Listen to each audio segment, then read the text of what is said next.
Assalamualaikum warahmatullahi wabarakatuh. Halo pemirsa setia, selamat datang kembali di channel Studio Malam. Terima kasih sudah klik video ini. Dukungan dari kalian sangat berarti bagi kami untuk terus menghadirkan kisah-kisah menarik yang menggugah rasa dan pikiran. Jangan lupa untuk like, komen, dan subscribe ya, karena satu klik dari kalian adalah semangat besar untuk kami terus berkarya.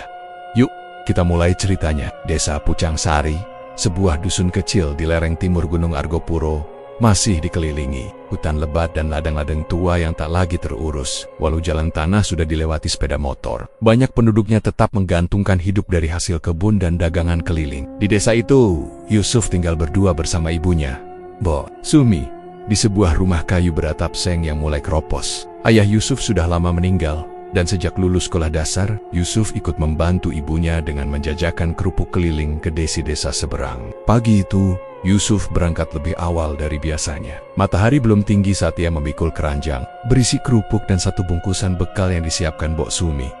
Tapi hari ini bukan untuk berdagang. Ia membawa sebilah golok dan beberapa tali jerat. Tujuannya bukan pasar, melainkan hutan larangan di sebelah barat desa. Arab menyang Endi. Tanya Mbok Sumi sambil menuang air panas ke gelas kopi. Mau nyari bagong, Mak? Siapa tahu dapat satu. Lumayan buat nambah uang beras, jawab Yusuf sambil menggantungkan golok ke pinggang. Mbok Sumi mendesah, jangan masuk terlalu dalam, itu hutan ora sembarangan. Leki biblesen, awakmu bisa hilang. Yusuf apal jalan, Mak. Insya Allah cepat balik, ucapnya. Lalu mencium tangan ibunya dan melangkah pergi. Di tepi hutan, ia bertemu Pak Rusdi yang sedang memanggul kayu bakar. Mau kemana, Yusuf? Pasang jerat, Pak. Dengar-dengar banyak jejak bagong di pinggir kali kecil. Pak Rusdi mengangguk pelan. Hati-hati, kemarin ada yang lihat jejaknya makin ke dalam, mendekati hutan tua, biasanya nggak nyampe sana. Yusuf mengucap terima kasih lalu melanjutkan langkah. Ia masuk melalui jalur setapak yang biasa dilewati. Pencari rumput, semak-semak tinggi dan pohon-pohon besar menaungi jalan, membuat suasana cepat menjadi lembab dan gelap. Ia berjalan pelan, sesekali berhenti melihat jejak di tanah. Tak jauh dari pinggiran, ia menemukan bekas cakaran dan tanah. Ia mulai memasang jerat, menaburkan umpan berupa irisan talas hutan. Setelah semua siap, Yusuf tak langsung kembali. Ia melihat jejak kaki babi hutan yang mengarah lebih dalam, mengikuti aliran selokan kecil yang menghilang di antara pohon. Tanpa berpikir panjang, ia menyusuri jejak itu. Semakin dalam ia masuk, suasana hutan makin berat. Udara terasa lebih dingin, dan suara jangkrik seakan berhenti. Ia terus berjalan. Beberapa kali ia berhenti dan mencoba menandai arah pulang. Tapi semua pohon terlihat sama. Ketika ia hendak kembali, selokan kecil yang tadi ia ikuti menghilang. Ia mencoba mencari cabang jalur, tapi semuanya terlihat berbeda. Loh, barusan lewat sini, kok hilang?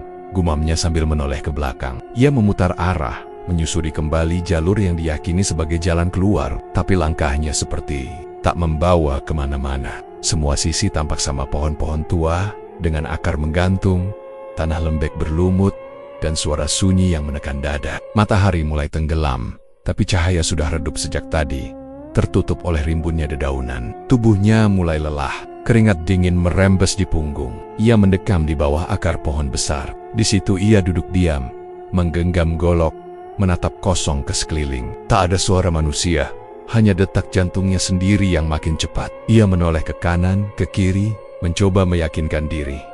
Aku harus tenang, pasti bisa pulang, katanya pelan.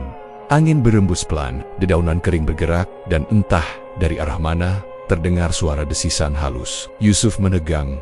Ia berdiri, menajamkan pendengaran. Suara itu datang dari balik pohon tumbang tak jauh darinya. Di bawah batang pohon yang patah, seekor ular sanca besar terjepit, tak bisa bergerak. Tubuhnya melingkar lemah, lidahnya menjulur, dan matanya menatap Yusuf seolah meminta tolong. Yusuf diam. Ia maju beberapa langkah, mengamati kondisi ular. Itu, dahan besar menimpa bagian tengah tubuh ular. Ia ragu, tapi rasa iba mengalahkan takut. Dengan goloknya, ia memotong dahan kecil penahan batang, lalu mendorong kayu perlahan ke samping. Ular itu akhirnya lepas. Ia mengangkat kepala, menatap Yusuf, lalu perlahan menjauh tanpa mengeluarkan suara. Yusuf menghela napas, lalu duduk lagi di akar pohon. Langit makin gelap. Ia tahu dirinya harus bermalam di sini. Ia bersandar, berusaha menenangkan diri. Rasa lelah akhirnya membuat mata terpejam, Meski jantungnya belum sepenuhnya tenang, dalam tidur, ia bermimpi. Di tengah kegelapan hutan, ia terbangun karena suara lembut memanggilnya. "Kang, bangun Kang. Kenapa tidur di sini?" Yusuf membuka mata. Di depannya berdiri seorang perempuan muda memakai kebaya kuning dan kain lurik. Wajahnya teduh, rambutnya panjang terurai, dan ia tersenyum tipis. Yusuf menatap heran. "Sampi, siapa?" tanyanya pelan.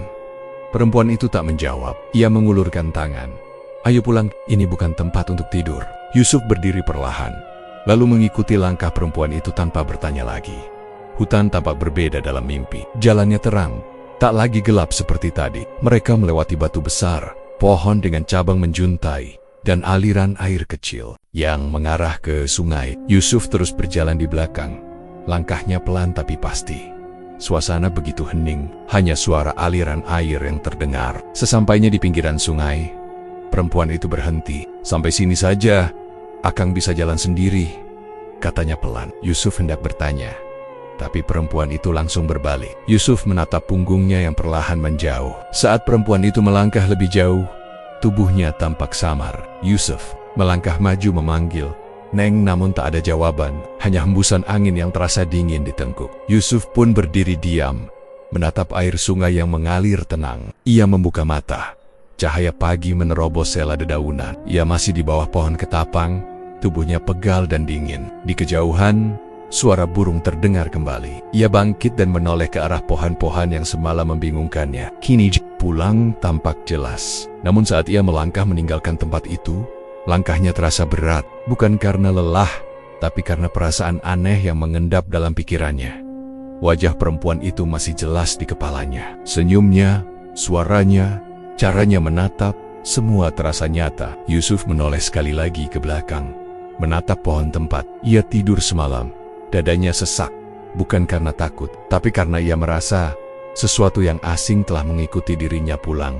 Langkah Yusuf menyusuri jalan setapak di pinggir hutan terasa berat. Setiap beberapa meter ia menoleh ke belakang, seolah masih berharap sosok perempuan itu muncul lagi. Hatinya gelisah, tapi pikirannya terus mengulang mimpi semalam. Suara lembut perempuan itu, wajahnya yang tenang, dan senyumnya yang samar. Waktu di desa masih pagi. Kabut belum sepenuhnya hilang ketika Yusuf sampai di depan rumah. Mbok Sumi yang tengah menyapu halaman langsung berlari menghampirinya. "Ya Allah, Yusuf, sampai juga kamu, Le. Sampai emak nangis semalaman nungguin." Yusuf hanya menunduk. Tubuhnya masih pegal, kepala terasa berat.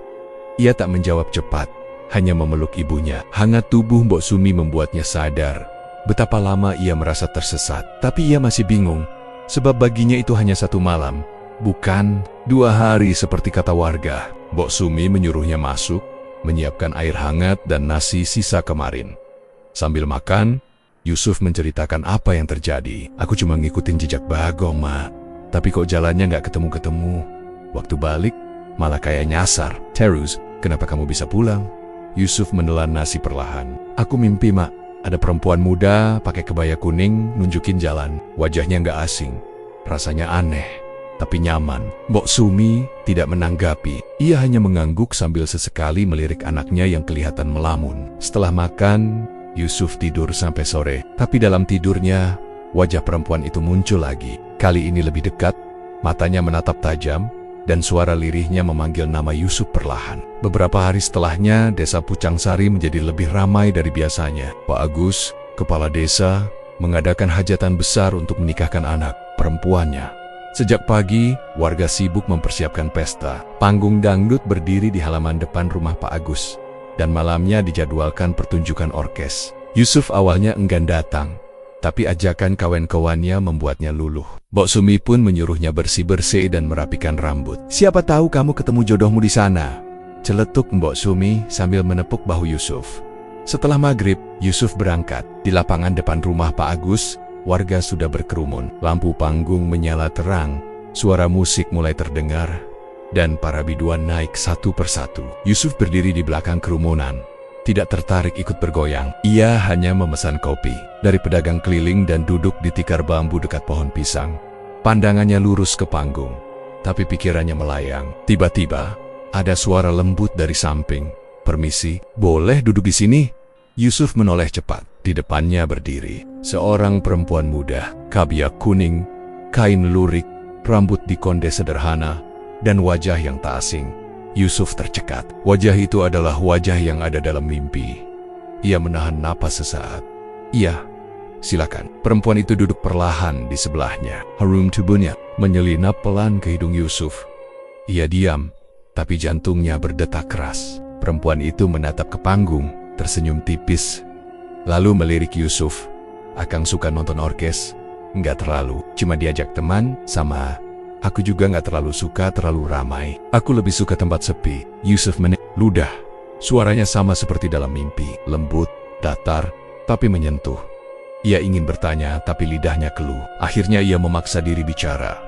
"Nek, maaf, tapi aku pernah lihat kamu di hutan." Perempuan itu menoleh cepat, tapi masih tersenyum. "Ya, aku tahu. Kita memang pernah bertemu." "Sampean siapa?" Yusuf bertanya dengan suara pelan. "Namaku Sekar." Yusuf menunduk, hatinya makin tak karuan. Ia tak tahu harus percaya atau tidak, tapi tubuhnya terasa hangat di dekat Sekar. Tak lama kemudian, angin bertiup kencang. Awan hitam menggulung di langit. Hujan deras turun tiba-tiba, membuat warga bubar dan panggung orkes kacau. Yusuf berdiri, Sekar berdiri di sampingnya. "Ayo cari tempat neduh," kata Sekar cepat sambil menarik lengan Yusuf. Mereka berlari, menyeberang jalan desa, lalu masuk ke jalan kecil menuju sawah. Di sana, ada sebuah gubuk kayu kosong. Yusuf dan Sekar masuk. Tubuh mereka basah kuyup, napas terengah. Sekar duduk bersandar di dinding bambu, sedangkan Yusuf berdiri, ragu. "Duduk aja, Kang." "Nggak apa-apa," ucap Sekar sambil menatapnya. Yusuf duduk pelan di samping Sekar. Hujan makin deras, kilat menyambar. Pakaian keduanya menempel di tubuh. Yusuf melirik. Sekar tidak menutupi tubuhnya. Ia malah menoleh dan tersenyum. "Kenapa Akang grogi? Padahal kita sudah pernah bertemu di tempat lebih gelap dari ini." Yusuf diam. "I am merasa." Tubuhnya panas, tapi bukan karena demam. Napasnya tak teratur. Sekar mendekatkan diri. Bahunya menyentuh bahu Yusuf. Lalu tangannya perlahan menyentuh tangan Yusuf. Tak ada kata, hanya desah hujan dan degup jantung. Saat itu, Yusuf tidak berpikir apa-apa lagi. Ia mendekap Sekar. Sekar tidak menolak, justru tangannya melingkar di punggung Yusuf. Di gubuk bambu yang remang-remang, mereka melakukan hubungan badan tanpa banyak suara. Yusuf tak tahu berapa lama. Yang ia ingat hanyalah tubuh Sekar yang hangat, napasnya di telinga, dan mata yang terus menatap dirinya. Lalu semuanya gelap. Ia tertidur dalam keadaan telanjang, memeluk tubuh Sekar. Namun ketika matahari pagi muncul, suara panggilan dari luar membangunkannya. "Yusuf, Lek, bangun!" Suara itu milik Pak Raji. Yusuf membuka mata perlahan. Tubuhnya menggigil. Ia menoleh. Sekar tidak ada. Tubuhnya sendiri tanpa sehelai benang pun. Ia melihat Pak Rusdi dan Pak Raji berdiri tak jauh, memandanginya dengan tatapan kaget. "Astagfirullah. Yusuf, ngapain kamu tidur telanjang di sini?" Yusuf panik. Ia mencari pakaian, memungut celana dari sudut gubuk, mengenakan baju dalam keadaan terburu-buru. Wajahnya pucat, matanya merah. "Maaf Pak, aku nggak tahu." Pak Rusdi dan Pak Raji saling pandang. Mereka tidak banyak tanya, hanya menyuruh Yusuf cepat pulang. Yusuf menunduk, melangkah perlahan meninggalkan gubuk. Di sepanjang jalan, pikirannya kacau. Ia merasa sesuatu telah diambil darinya, tapi tak tahu apa. Suasana pagi begitu terang, tapi kepalanya masih terasa gelap. Sampai di rumah, Mbok Sumi belum bangun. Yusuf duduk di pinggir dipan. Tangannya gemetar, kakinya dingin. Ia memejamkan mata. Dan yang muncul hanya satu hal, wajah perempuan berkebaya kuning itu, dan matanya yang tak berkedip. Yusuf masih duduk di pinggir dipan ketika azan subuh dari langgar kecil terdengar samar. Tubuhnya sudah mengenakan sarung, tapi tidak bergerak. Matanya masih menatap lantai tanah. Di dalam kepalanya, gambar tubuh Sekar muncul begitu jelas, kulitnya yang lembut, suara napasnya, dan cara perempuan itu menatap tanpa berkedip. Ia merasakan hangat di dada dan dingin di punggung. Sesuatu dalam dirinya mulai berubah sejak pagi itu, dan Yusuf tidak tahu harus menyebutnya apa. Siang harinya, Yusuf tetap berdagang seperti biasa. Ia memikul keranjang kerupuk ke arah pasar desa tetangga. Tapi ada yang berbeda. Orang-orang membelinya lebih cepat dari biasanya. Bahkan sebelum matahari tergelincir, semua dagangan habis. Yusuf heran, tapi senang. Ia pulang membawa kantong penuh uang receh. Saat sampai di rumah, Mbok Sumi menyambut dengan senyum lebar laris le. Alhamdulillah, Ma. Cepet banget habisnya. Malam datang dengan angin yang tidak biasa. Rumah Yusuf seperti lebih dingin dari biasanya. Ia membaringkan tubuh, tapi matanya sulit terpejam. Ketika akhirnya tertidur, tubuhnya terasa seperti diseret masuk ke dalam ruang yang asing di sana.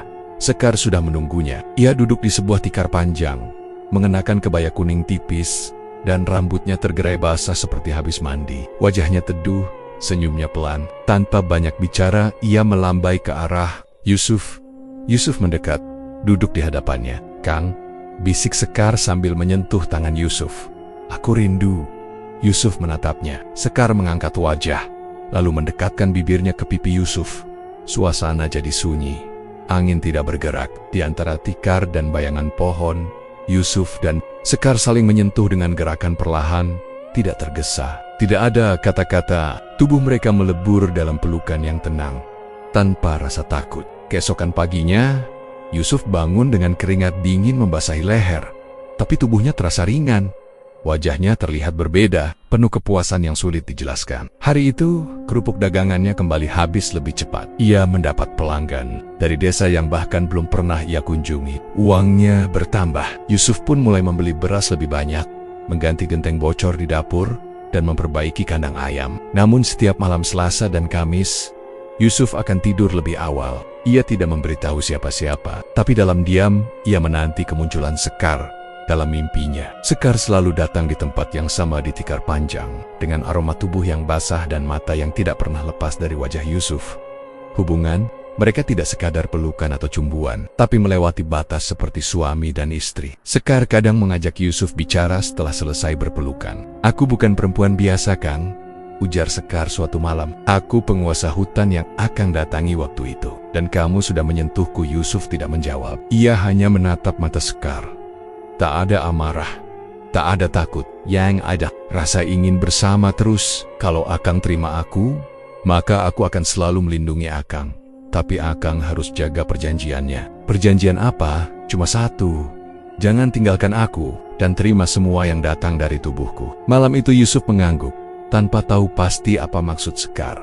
Tapi sejak perjanjian itu, ia mulai merasa perubahan kecil. Setiap menjelang malam Jumat, Yusuf merasa gelisah. Ia seperti diingatkan untuk menyiapkan sesuatu. Suatu malam Sekar muncul dan membisikkan satu permintaan. "Kang, potong ayam jago yang bulunya hitam pekat. Siramkan darahnya ke sudut dapur. Tabakon bang, kantil, dan sebut namaku 3 kali." Yusuf menahan napas, tapi tak menolak. Malam itu, ia lakukan semua yang diminta. Tak ada suara aneh, tak ada bayangan muncul. Tapi malamnya, ia mimpi Sekar datang dengan busana berbeda, lebih indah, lebih wangi, dan lebih agresif dari sebelumnya. Tubuh Yusuf tak bisa menolak ketika Sekar memeluk dan menindihnya, menguasai sepenuhnya. Hari-hari Yusuf pun berubah. Ia tidak pernah lagi kelanggar.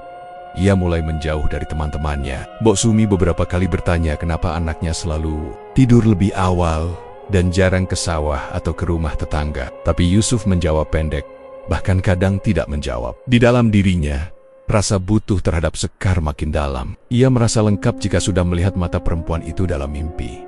Bahkan jika tidak bertemu sehari, Yusuf merasa hampa. Malam Kamis, saat udara sedang gerah, Yusuf tidur lebih cepat dari biasanya. Tapi malam itu Sekar datang lebih cepat dari biasanya.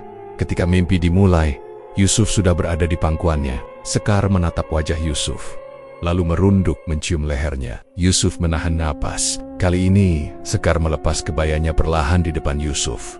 Ia mengajak Yusuf menyentuh, mencium, dan menyatu tanpa ragu. Di tengah pelukan, Sekar membisikkan sesuatu ke telinga Yusuf, tapi suaranya samar. Yusuf mendekat, bertanya ulang, tapi Sekar hanya tersenyum, lalu kembali mencium bibirnya.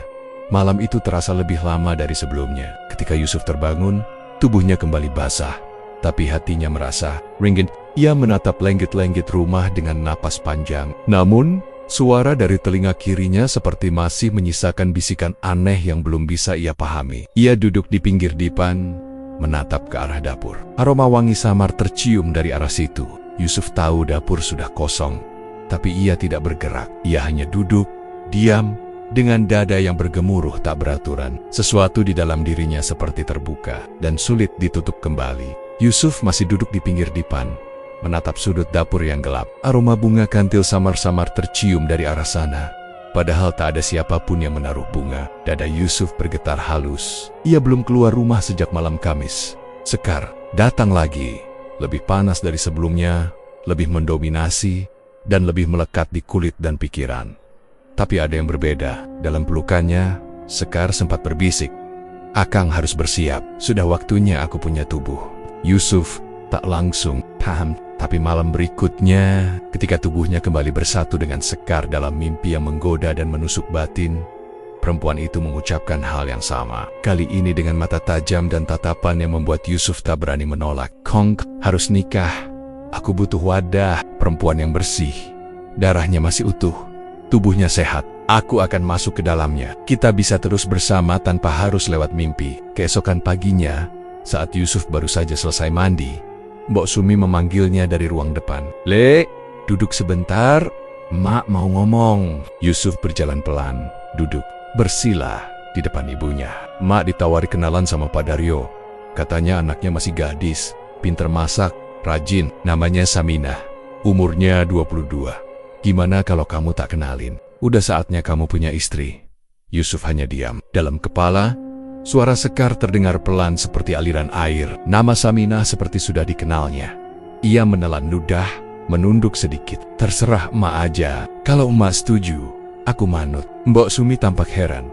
Biasanya Yusuf menolak langsung. Tapi hari itu, Yusuf menurut tanpa banyak tanya. Ia pun tak banyak menatap wajah ibunya. Hanya sesekali mengangguk sambil memegang lutut. 2 hari kemudian, Saminah datang bersama ibunya ke rumah Yusuf. Gadis itu memakai kebaya coklat tua, dengan wajah yang tenang dan kulit bersih. Tatapannya malu-malu, tapi senyumnya sopan. Yusuf menunduk, takut Sekar cemburu. Tapi saat malam datang, Sekar muncul bukan dengan amarah, melainkan tawa kecil yang menusuk telinga. "Dia cocok, Kang. Wajahnya manis, badannya sehat, darahnya bersih. Aku suka. Nikahi dia." Yusuf menoleh, duduk di tikar mimpi bersama Sekar. "Apa kamu gak marah?" "Tidak, tapi tubuh itu akan jadi milikku. Jangan menyesal." Yusuf ragu, tapi Sekar mendekapnya dari belakang. Bibirnya menyentuh leher Yusuf. Suhu tubuh perempuan itu hangat dan lembut, seperti biasa. Tapi pelukannya malam itu membuat Yusuf lebih cepat menyerah. Mereka bercinta di antara wangi melati dan tanah basah. Suara Sekar lebih dalam, lebih basah, dan tubuhnya semakin nyata seperti bukan mimpi. Esok harinya, Yusuf menyampaikan persetujuan kepada Mbok Sumi. Lamaran dilangsungkan 1 minggu kemudian. Saminah menerima, orang tuanya senang. Pak Daryo berkata, "Yusuf orang baik, rajin, dagangannya laris, cocok buat Saminah." Yusuf hanya senyum tipis. Ia tahu semua itu karena Sekar, tapi ia tak bisa menjelaskan apa-apa. Ia diam saja. Hari-hari menjelang pernikahan berjalan cepat. Yusuf mulai sering melamun. Sekar datang tiap malam, tapi bukan hanya untuk bercinta. Kini ia duduk lebih lama, menjelaskan apa yang akan dilakukan. "Tubuh istrimu akan jadi jembatan. Aku masuk pelan-pelan, tidak langsung, tapi kau harus biarkan aku tumbuh di dalamnya." Kalau Saminah sadar, dia tidak akan sadar, tapi dia akan merasakan perubahan. Jangan tanya Opopa kalau dia bingung. Yusuf makin sering diam. Mbok Sumi kadang melihat anaknya duduk di teras tengah malam, menatap langit. Ketika ditanya, Yusuf hanya bilang, "Angin malam enak, Mak." Sehari sebelum hari akad, keluarga Saminah menggelar acara siraman. Mbok Sumi datang bersama Yusuf. Di halaman rumah Saminah, tikar panjang sudah digelar. Kendi dan air bunga 7 rupa disiapkan. Mbah Sarimah, dukun beranak dari kampung seberang, memimpin acara. Saminah duduk bersimpuh, mengenakan kebaya putih. Wajahnya tenang, tapi tubuhnya agak kaku. Yusuf berdiri di sudut, tak bicara. Ia hanya memandang. Air siraman pertama sampai ke-5 berjalan lancar. Tapi saat siraman ke-7 diguyurkan ke ubun-ubun, Saminah menggigil. Bibirnya gemetar, matanya memerah. Mbah Sarimah berhenti sejenak, tapi belum sempat berkata, tubuh Saminah langsung roboh ke belakang. Kedua tangannya meliuk seperti ular. Wajahnya berubah pucat, dan suara mendesis keluar dari mulutnya. Orang-orang berteriak kecil, "Ibu histeris." Mbah Sarimah mundur 2 langkah, lalu menunduk. Ia tahu itu bukan kesurupan biasa. Yusuf tetap berdiri, tak bergerak. Dalam dirinya, ada rasa takut yang aneh, tapi juga rasa tenang yang pelen-pelen naik ke dada. Setelah 10 menit, tubuh Saminah berhenti menggeliat. Ia kembali duduk dengan kepala tertunduk. Mbah Sarimah berbisik ke arah orang tua Saminah. Jangan dibatalkan, dia sudah terpilih. Ini bukan gangguan, tapi anugerah. Setelah bubar, Yusuf berjalan pulang bersama ibunya. Di jalan, Mbok Sumi sempat menatap anaknya dari samping. "Leh, kamu beneran ikhlas nikah sama Saminah?" Yusuf mengangguk pelan. "Insya Allah, Mak." Namun malam itu, saat Yusuf kembali memejamkan mata, Sekar muncul bukan sebagai perempuan biasa. Kali ini ia duduk di kursi kayu, mengenakan kebaya merah menyala. Rambutnya terurai panjang, wajahnya lebih pucat dari biasanya. "Kang," katanya pelan, "besok tubuh Saminah akan jadi milikku. Tapi tubuhmu tetap milikku juga." Yusuf menunduk. Ia ingin menjawab, tapi mulutnya terasa kaku. Sekar hanya tersenyum kecil, lalu berdiri, berjalan mendekat. Ia duduk di pangkuan Yusuf.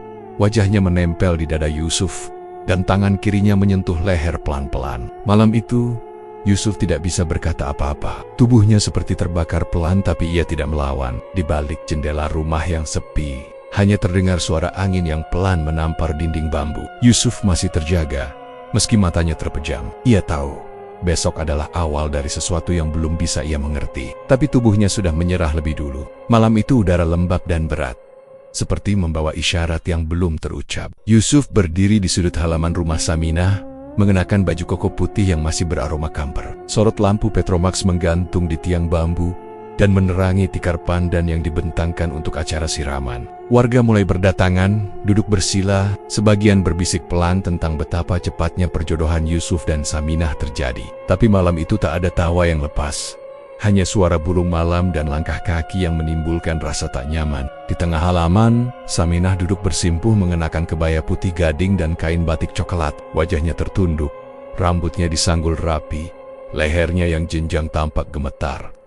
Mbah Wasti, perempuan tua dengan ikat kepala hitam, mulai merapalkan doa sambil menuangkan air kembang 7 rupa ke dalam tempayan tanah liat. Di belakangnya, Ibu Saminah memegang handuk tipis, sementara 2 perempuan tetangga menyiapkan kendi kecil dan gayung batok kelapa. Yusuf memandangi Saminah tanpa berkedip. Tatapan mata calon istrinya tampak kosong. Ada kilatan resah yang membuat dada Yusuf terasa sesak.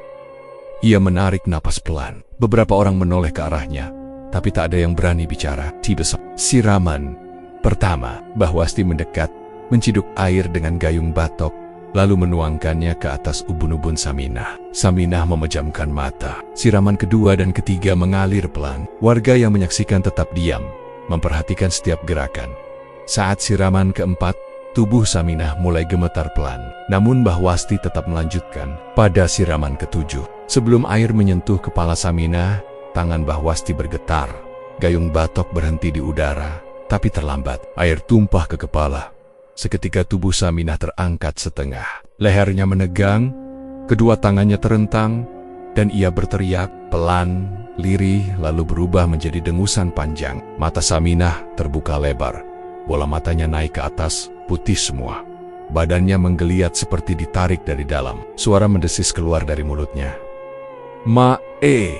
Jerit Ibu Saminah. Orang-orang berdiri, sebagian mundur, sebagian terdiam. Takbek, tubuh Saminah menggeliat, lalu merayap seperti ular di atas tikar pandan. Rambutnya terurai, kebayanya robek sebagian. Ia mengangkat tangan, meliukan tubuh seperti sedang menari, tapi gerakannya aneh, tidak seperti manusia biasa. "Wasti, cegah dia kesurupan!" bisik Pak Dario pada Mbah Wasti. Namun Mbah Wasti tidak menjawab. Ia menunduk, lalu perlahan bersimpuh. Suaranya bergetar saat berucap pelan, hanya cukup didengar oleh orang tua Saminah. "Bukan kesurupan biasa, ini penguasa. Penguasa alas larangan. Dia sudah masuk ke tubuh anak ini." Pak Dario menoleh ke arah istrinya yang sudah menangis di pelukan tetangga. Saminah terus menari, kadang merangkak cepat ke depan, kadang memutar tubuhnya sendiri. Tidak ada suara keras, tapi semua yang melihat hanya bisa terdiam. Wajah Saminah berubah dingin, dan dari mulutnya keluar kalimat pelan yang tak dimengerti. Beberapa kata terdengar seperti bahasa lama, tidak ada yang paham. "Mbok, ini kenapa?" tanya Ibu Saminah dengan suara lemah.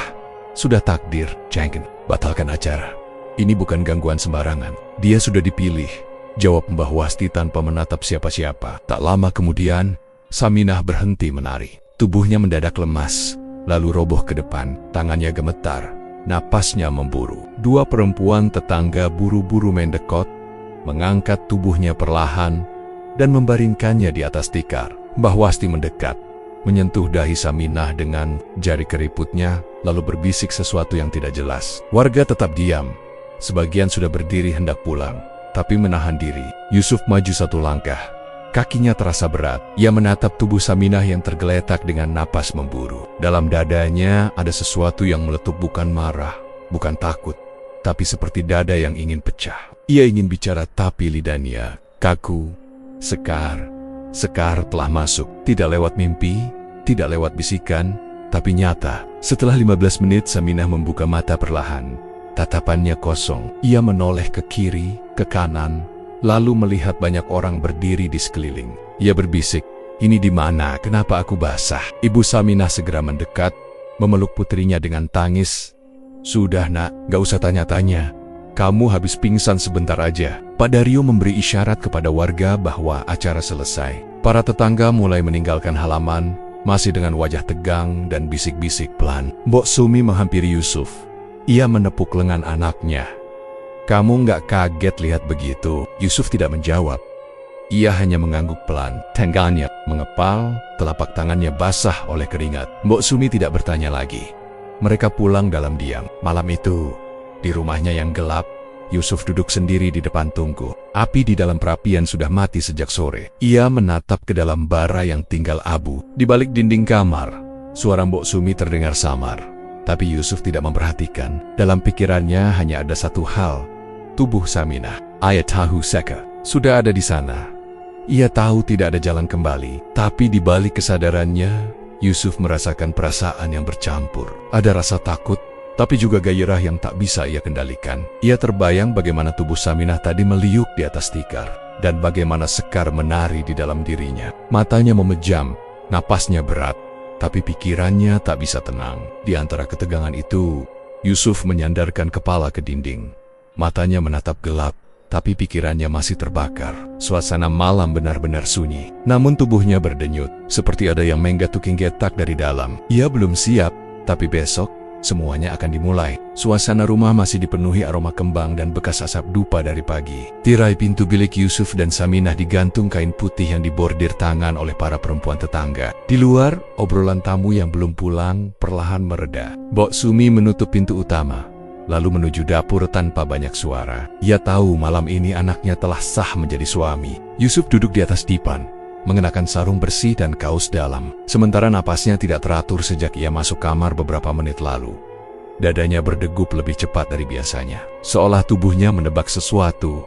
Tirai bergeser perlahan. Saminah masuk pelan, langkahnya ringan, tapi pandangannya lurus tajam ke arah Yusuf. Yang membuat Yusuf tercekat bukan hanya wajah istrinya yang tampak lebih putih, tapi busana yang dikenakan. Kebaya kuning yang sama seperti dalam mimpinya saat pertama kali bertemu, sekar dengan bordir bunga halus di dada, dan selendang tipis menjuntai dari bahu. Yusuf membeku, matanya tak berkedip, dan keringat mulai keluar di leher. "Aku datang." "Kang?" Suara itu lembut, tapi bukan suara Saminah. Pelafalannya, intonasinya, dan cara mengucapkan kata Kang semua khas Sekar. Yusuf merapatkan lutut, tangannya gemetar. Saminah duduk di depannya, lalu tersenyum perlahan. "Kamu kaget?" Ia menyentuh lengan Yusuf pelan. Sentuhan itu hangat, licin, dan menggetarkan. Yusuf menelan ludah, lalu mengangguk tanpa sadar. "Sekar, ini kamu?" Perempuan itu mengangguk pelan, lalu mendekatkan wajah. Napasnya wangi kembang kantil. Yusuf hendak menjauh, tapi tangan istrinya memeluk lehernya lebih dulu. Gerakannya pelan, tapi penuh arah. Mata Yusuf mulai berkaca-kaca. Ia sadar, ini bukan mimpi. Sekar benar-benar sudah hidup di dalam tubuh istrinya. Dan kini, malam pertama mereka bukan hanya milik Yusuf dan Saminah, tapi juga milik siluman hutan. Larangan, Sekar memeluk Yusuf dengan tubuh utuh istrinya. Bibir mereka menyatu, tangan Yusuf gemetar, tapi tidak menolak. Sentuhan demi sentuhan mengalir dengan suhu tubuh yang sulit dijelaskan. Perempuan itu tidak ragu, tidak malu, dan tak pernah salah arah. Ia tahu setiap sudut tubuh Yusuf, tahu cara membuat Yusuf tak lagi berpikir. Dalam diam, mereka menyatu, membiarkan tubuh Saminah dikuasai oleh hasrat dan kuasa yang bukan miliknya sendiri. Sesekali Yusuf terpejam, berharap ini semua hanya bayangan. Tapi saat matanya terbuka, kebaya kuning itu masih menempel di tubuh yang kini goyangan ranjang dan desahan tertahan membentuk irama yang membuat malam jadi lebih panjang dari biasanya. Yusuf tidak bicara banyak. Ia hanya mengikuti, menyerah, membiarkan tubuhnya menyelesaikan gejolak yang tak tertahankan. Setelah semuanya reda, Sekar berbaring di samping Yusuf. Napasnya pelan, tapi wajahnya tampak puas. "Kamu sekarang milikku, Kang, dan tubuh ini juga." Yusuf hanya menatap langit-langit. Ia tak tahu harus senang atau takut. Sekar menyentuh dadanya. "Besok, dia tidak akan ingat apa-apa. Kamu tetap bisa hidup bersamanya. Tapi aku akan selalu datang kalau malam tiba." Yusuf mengangguk kecil. Di sisi lain depan, tubuh istrinya kini berbalut selimut putih. Rambutnya setengah basah, dan wajahnya seperti sedang tertidur biasa. Tapi Yusuf tahu, yang tidur di sebelahnya bukan hanya perempuan desa yang dinikahinya pagi tadi. Di tubuh itu, Sekar telah menanam sesuatu yang tidak akan hilang. Fajar datang dengan dingin yang menggigit. Ayam jantan berkokok satu persatu dari kejauhan. Yusuf membuka mata perlahan. Di sebilannya, Saminah masih memeluknya, tapi raut wajahnya berbeda. Ia perlahan membuka mata, lalu mengerjap bingung. "Kang, aku ketiduran ya. Maaf, aku nggak sempat temenin ngobrol tadi malam," bisiknya pelan. Yusuf menoleh menatap istrinya lama. "Gak apa-apa, Min, kamu kecapekan." Saminah tersenyum tipis, lalu mencium punggung tangan Yusuf. "Kita sudah sah ya?" "Ya, sudah.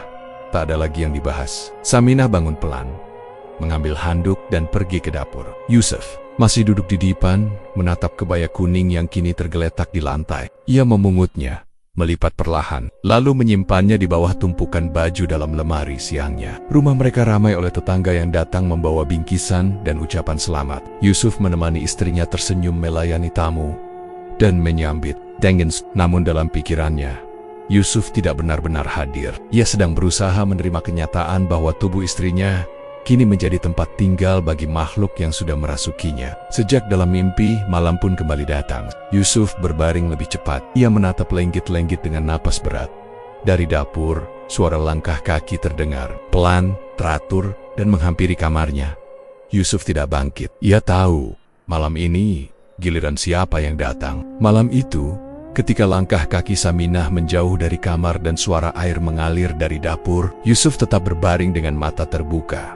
Selimut hanya menutupi separuh tubuhnya. Di dalam kepalanya, ingatan tentang kebaya kuning dan pelukan Sekar masih jelas. Ia belum sepenuhnya percaya bahwa semua itu kini bagian dari hidupnya yang sah. Bukan lagi mimpi, bukan sekadar penglihatan. Sekar kini tinggal di rumah yang sama, berbagi tubuh dengan istri sahnya.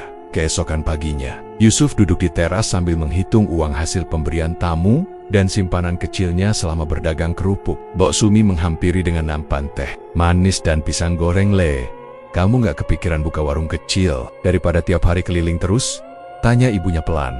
Yusuf menoleh, menatap ibunya sejenak. "Tak pikir-pikir mah, kalau ada tempatnya, bisa lah. Tuh, tanah kosong di depan kandang ayam masih bisa dipakai. Bikin bilik sederhana aja dulu." Hari itu juga Yusuf mulai menggali tanah bersama Pak Rusdi dan Pak Raji. Dalam waktu 2 hari, sebuah warung kelontong berdiri.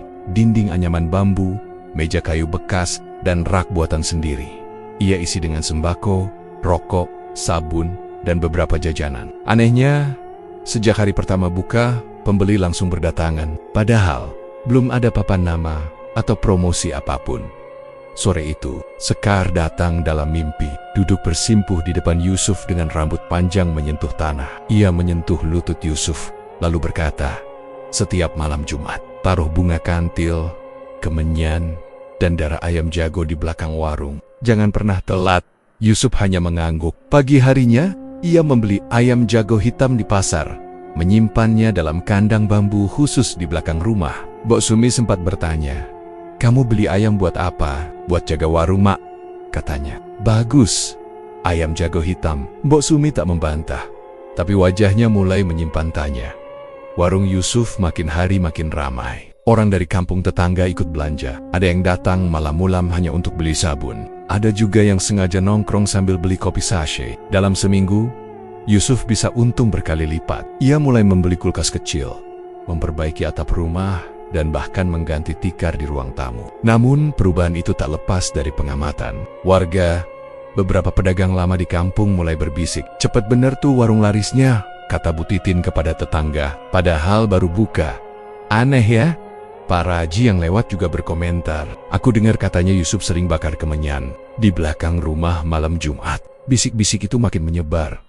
Namun Yusuf tetap tenang. Ia tahu, selama memenuhi permintaan Sekar, rezeki tak akan putus. Malam Jumat, ia selalu sembunyi-sembunyi membawa sesaji ke belakang rumah. Ia potong iom, teteskan darahnya ke tanah, dan menabur bunga seperti yang diperintahkan.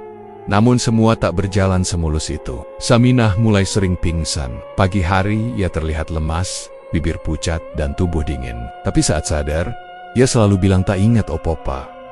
"Kang, tadi aku mimpi aneh, seperti ada suara perempuan di kepalaku," bisiknya saat Yusuf mengelap keningnya dengan kain basah. "Suara perempuan gimana?" "Dia manggil-manggil namamu terus. Tubuhku seperti bukan milikku. Aku pengen teriak tapi nggak bisa." Yusuf tidak menjawab. Ia hanya menatap mata istrinya, lalu menggenggam tangan. "Saminah, erat-erat, mungkin kamu kecapekan. Besok jangan ikut bersih-bersih warung dulu." Saminah mengangguk pelan, tapi malam berikutnya ia kembali pingsan. Kali ini di dapur saat sedang menanak nasi. Mbok Sumi yang menemukan tubuhnya rebah dekat tungku langsung panik. "Lek, istrimu, kenapa sering lemes begini?" "Nggak tahu, Mak. Mungkin kurang darah." Mbok Sumi tidak percaya. Ia sering melihat anaknya berdiri sendiri di belakang warung, sambil membakar sesuatu. Bau menyengat sampai ke dapur. Wajah Yusuf juga makin jarang tersenyum, dan tiap malam matanya terlihat kosong seperti melamun. Yusuf tahu, rumah tangganya bukan lagi milik dua orang. Ia hidup bersama dua jiwa dalam satu tubuh. Dan kini, tubuh istrinya mulai menunjukkan dampak. Tapi ia tak bisa berhenti. Setiap malam Sekar datang, duduk di sisi ranjang, lalu memeluknya. Kadang dalam pelukan itu, Yusuf merasa tapi kadang ia merasa seperti diikat dengan tali tak kasat mata. Saminah makin sering linglung. Pernah ia bangun dan berkata, "Tadi malam aku mimpi, aku di bawah pohon besar. Ada suara ular berbisik. Lalu tiba-tiba tubuhku menggeliat sendiri." Yusuf tak membantah, tak membenarkan. Ia hanya memeluk istrinya dan berkata, "Kamu, amen di sini." Namun dalam hatinya, Yusuf tahu bahwa Saminah bukan sekadar lelah. Di balik tubuh mungilnya, ada sosok yang lebih kuat, lebih tua, dan lebih menguasai dari yang bisa ia kendalikan. Malam Jumat kembali datang. Yusuf menyiapkan sesaji seperti biasa. Tapi kali ini tangannya gemetar saat menyembelih ayam. Darahnya terasa lebih kental, dan aroma kemenyan menusuk lebih tajam dari sebelumnya. Saat ia menaburkan bunga di tanah, suara langkah samar terdengar di balik semak. Tapi Yusuf tidak menoleh. Ia tahu, malam ini bukan waktunya menoleh ke belakang. Ia hanya berdiri, membiarkan asap membumbung ke langit, dan menunggu suara itu hilang dengan sendirinya. Malam Jumat itu, bau darah ayam dan kemenyan belum sepenuhnya hilang dari tanah belakang rumah, saat Yusuf mendengar suara langkah kaki istrinya memasuki kamar. Saminah menggenggam perutnya pelan, lalu berbaring di samping Yusuf. Tangannya menyentuh tangan suaminya, wajahnya terlihat tenang tapi lelah. Dalam diam, Yusuf memandangi perut istrinya. Belum besar, tapi cukup membuat dadanya sesak. Ia belum benar-benar mengerti apa yang sedang tumbuh di dalamnya. Tapi firasat buruk makin sering mengganggu tidurnya. Malam itu juga, Sekar datang dalam mimpi. Ia mengenakan kain panjang hijau tua, duduk bersimpuh di atas tanah basah sambil menunduk. Rambutnya menjuntai ke depan, menutupi sebagian wajah. Ia membuka mulut pelan. "Bayi dalam rahim istrimu adalah darah kita berdua." Yusuf menatapnya tajam. "Apa maksudmu, Sekar?" "Anak itu dari Saminah dan aku, bukan dari kamu." Sekar tersenyum. "Tubuh itu milikku. Setiap malam, aku yang bersamamu. Kamu tahu itu." Yusuf mundur satu langkah. "Lalu, anak itu apa?" "Taet, anakku juga. Campuran darah manusia dan kekuatanku. Dia akan jadi awal kejayaan keluargamu." Yusuf menarik napas panjang. Suara gemericik air terdengar samar di mimpi itu. Seperti ada sungai di dekat kaki mereka. Sekar berdiri, menatap Yusuf dengan mata yang kini berubah kehijauan. "Ada kontrak. Sudah sejak pertama kali kamu selamatkan aku di hutan. Kamu setuju?" Walau tanpa kata, Yusuf menggertakkan gigi. "Aku tidak pernah sepakat dengan ini. Tapi kamu tidak pernah menolak. Dan sekarang, kamu milikku, keturunanmu juga." Suara Sekar berubah berat, seperti keluar dari dalam tanah. Yusuf terbangun dengan keringat dingin membasahi punggung. Saminah masih tertidur di sebelahnya. Tangan kirinya memeluk perut. Yusuf perlahan bangkit, duduk di ujung dipan sambil memegangi kepalanya. Suasana kamar sunyi, tapi di dadanya suara Sekar masih terdengar jelas. Hari-hari berikutnya, kehamilan Saminah membuat Yusuf semakin menjauh dari ibunya. Mbok Sumi mulai memperhatikan perubahan itu. Setiap kali ia bertanya tentang kandungan, Yusuf hanya menjawab pendek. Ia juga lebih sering keluar malam. Bahkan kadang pulang dini hari dengan bau kemenyan masih menempel di bajunya. Kamu itu, kenapa akhir-akhir ini ibu lihat kamu makin aneh? Tanya Mbok Sumi suatu malam saat mereka makan malam bertiga. Yusuf hanya menunduk. Gak ada apa-apa, Mak. Cuma capek. Capek tapi matamu kosong begitu, sahut ibunya sambil menatap lekat wajah anaknya. Saminah berusaha mencairkan suasana. Mungkin karena warung makin ramai, Bu. Jadi Kang Yusuf harus jaga tenaga. Tapi Mbok Sumi tak puas. Ia mulai merasa ada yang ditutupi. Tapi belum tahu harus bicara ke siapa. Ia perhatikan juga. Saminah makin sering diam. Kadang ia melamun di dapur sambil memegang perut. Kadang tiba-tiba menangis. Tapi saat ditanya hanya menjawab dengan gelengan kepala. Yusuf mulai menjaga jarak dari semua orang. Ia tak lagi sering duduk di teras bersama tetangga. Ia juga jarang ke masjid. Bahkan ibadah pun mulai ditinggalkan. Yang ia pikirkan hanya Sekar dan janin yang katanya adalah keturunan makhluk halus. Ketika malam tiba, ia duduk di depan kamar sambil menatap kosong, menunggu suara langkah kaki yang datang dari dapur menuju kamarnya. Suara yang menandakan giliran Sekar kembali masuk ke tubuh istrinya. Setiap kali Yusuf hendak melawan, tubuhnya lemas. Ia merasa diikat oleh sesuatu yang tak bisa dilihat. Sekali waktu, ia mencoba tidak menyajikan sesaji malam Jumat. Tapi malam itu, lampu kamar padam sendiri. Kompor meledak kecil, dan Saminah tiba-tiba pingsan sampai keesokan paginya. Si Jackson itu, Yusuf tak berani menolak. Di dalam hatinya, Yusuf menyadari bahwa semua ini sudah jauh dari kendalinya. Anak yang dikandung istrinya adalah anak dari dua dunia. Ia belum tahu apakah anak itu akan lahir sebagai manusia biasa atau bukan. Tapi satu yang pasti, ia sudah terikat dengan kontrak yang tidak bisa diputus. Sekar muncul lebih sering dalam mimpi. Kini tak hanya bicara, tapi juga memerintah. Siapkan kamar di belakang. Kalau anak perempuan lahir, aku akan kembali di tubuhnya. Kalimat itu membuat Yusuf susah tidur. Ia tahu, jika kontrak itu terus berjalan, maka keturunannya akan menjadi wadah siluman untuk selamanya. Ketika Yusuf duduk sendirian di belakang rumah, memandangi tanah tempat ia biasa menaruh sesaji, matanya berkaca-kaca. Ia sudah tak tahu mana yang nyata, mana yang mimpi. Di kepalanya, semua suara bercampur, membuat pikirannya makin kabur. Suara pintu belakang terbuka perlahan. Yusuf tak menoleh. Angin malam menerpa pelipisnya. Ia hanya memejamkan mata, lalu menahan napas. Waktu terasa sangat lambat, dan hatinya tak berhenti berdegup keras. Malam itu, Yusuf kembali duduk di depan kamar, menatap bayangan samar di dinding yang digerakkan cahaya lampu minyak dari ruang tengah. Suara napas Saminah yang tertidur terdengar lirih dari balik pintu. Di sisi ranjang, Yuni anak perempuan, mereka yang baru berusia 5 tahun tertidur dengan memeluk boneka lusuh dan seekor ular kecil berwarna hitam yang meringkuk di kakinya. Yusuf diam, tak satu pun kata keluar dari mulutnya. Ia sudah terbiasa melihat ular keluar masuk kamar Yuni, seolah makhluk itu tahu kemana harus kembali. Pagi harinya, Mbok Sumi melihat Yuni sedang duduk di pojok dapur sambil berkekap-kekap sendiri. Suaranya pelan, sesekali tertawa kecil. Esok, didekati, anak itu langsung diam. Ia hanya tersenyum, lalu berkata, "Enduk lagi main sama Mbak Sekar," dan melanjutkan mainnya seolah tak terjadi apa-apa. Mbok Sumi mendekati Yusuf yang sedang memotong kayu bakar di halaman. Yuni makin aneh. Tadi pagi ngomong sendiri di dapur, katanya lagi main sama Sekar. Yusuf menghentikan gerakan tangannya, menatap ibunya tanpa ekspresi. Yuni anak kecil, Mak, namanya juga imajinasi. Mbok Sumi mendekat. Tapi dia juga tidur sama ular, bukan ular mainan, tapi ular betulan. Ular hitam kecil itu selalu ada di sampingnya. Yusuf meletakkan parang, lalu membalik badan. "Sudah, Mak, jangan bahas yang aneh-aneh. Jangan ganggu Yuni, dia baik-baik saja." Mbok Sumi memandangi anaknya lama. Ada perasaan ganjil yang terus menggelayutinya. Yusuf tidak seperti dulu. Matanya redup, pembawaannya berat, dan sikapnya makin jauh dari keluarga. Hari demi hari Yuni makin menunjukkan kebiasaan yang tidak lazim. Ia jarang menangis, jarang sakit dan tak pernah takut gelap. Malam-malam tertentu, ia akan duduk di ruang tamu sambil menyisir rambut panjang bonekanya. Berbicara pelan seakan sedang menerima perintah.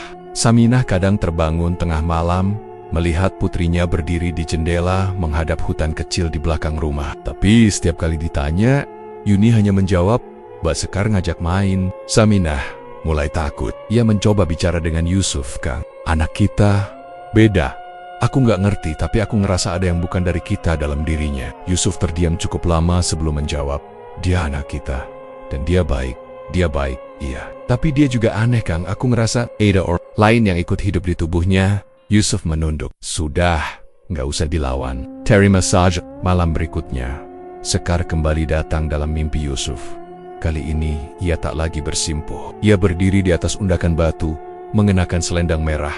Matanya menatap tajam. "Yuni anakku, dia pewaris kekuatanku. Ajari dia. Jangan larang." Esok, waktu Nia tiba, aku akan masuk ke dalam tubuhnya sepenuhnya. Yusuf gemetar. "Aku nggak mau ini terus berlanjut, Sekar. Aku nggak ingin anakku dijadikan wadah." Sekar tertawa. "Tapi kamu sudah berjanji. Kamu menebus rezekimu dengan itu. Kamu sudah hidup dari tubuh dan cintaku. Kontrak kita tak bisa dibatalkan." Yusuf bangun dengan tubuh basah oleh keringat. Saminah tidur pulas di sampingnya. Di sisi lain ranjang, Yuni duduk dengan mata terbuka, menatap ayahnya tanpa berkedip. Ia lalu tersenyum pelan dan berkata dengan suara yang bukan suaranya, "Bapak takut sama aku." Yusuf kaget. Ia mendekat dan meraih bahu anaknya.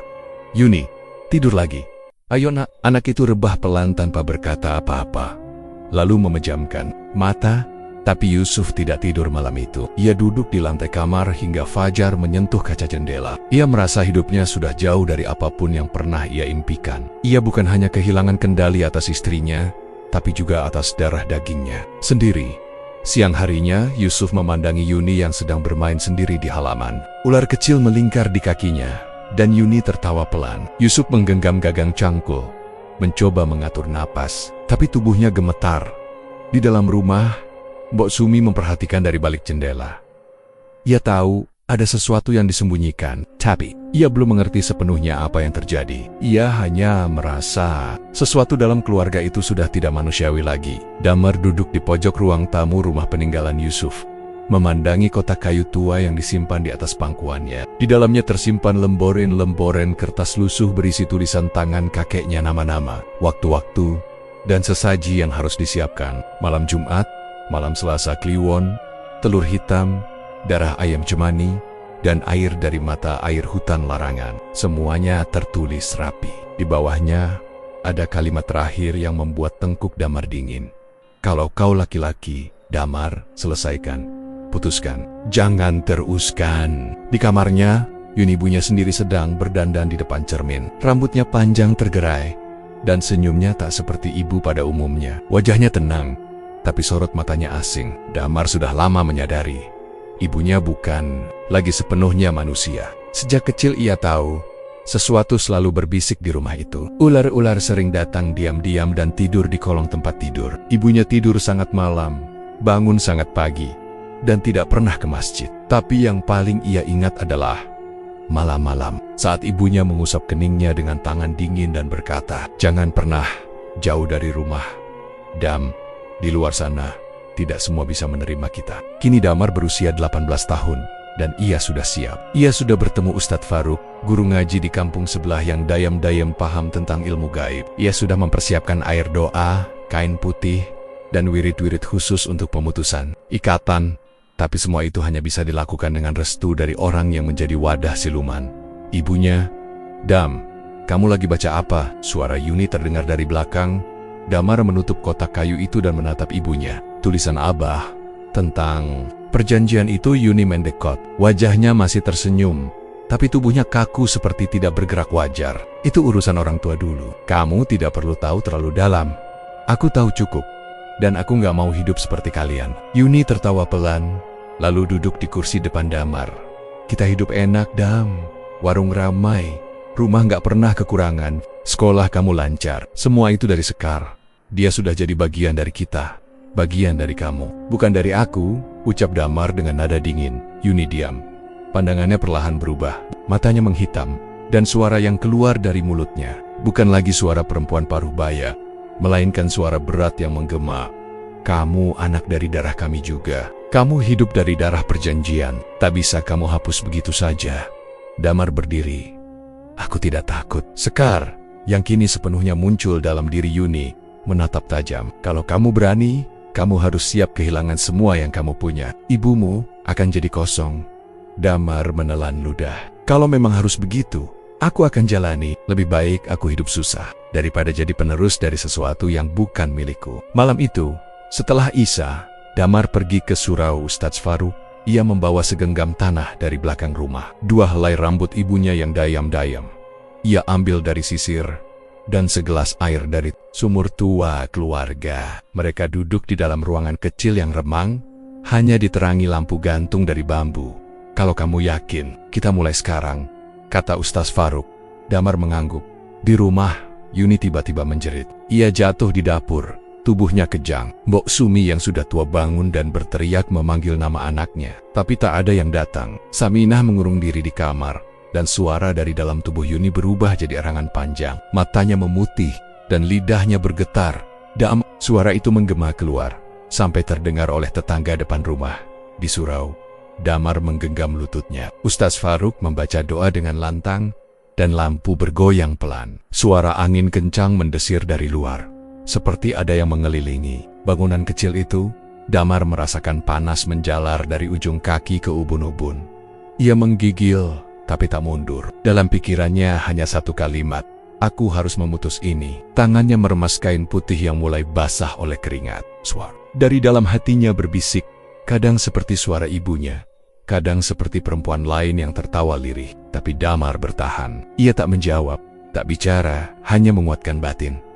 Suara bacaan doa memuncak. Ustadz Faruk memercikan air ke arah api lilin. Seketika angin berhenti, hening, tak ada suara, tak ada gerakan.